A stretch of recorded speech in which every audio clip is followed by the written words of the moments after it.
колешка Ивана, за вашата реплика. Обврската за уставни измени, кои биле предвидени како анекс на рамковниот договор, е исполнета.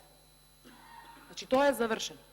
Сега вие почнувате, и самиот ваш лидер каже, ја отварате повторно Пандорината кутија. Цитирам, тоа е негова изјава. Значи, сега ова го дозволувате, а знаете дека не е дел од спогодбата со Грција, сите ние имаме прочитано спогодбата со Грција.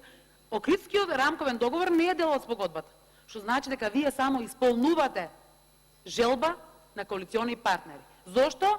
Затоа што треба да ви опстане вашата и без тоа вештачки истакнена коалиција.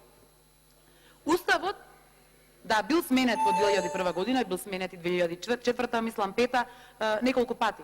Но сега вие го менувате уставното име. Правите уставни измени се со цел промена на уставното име. И да, колешке, тоа не го ветивте на народот. Благодарам. Не го ветивте, затоа нас не чуваат кордони и полиција надвор.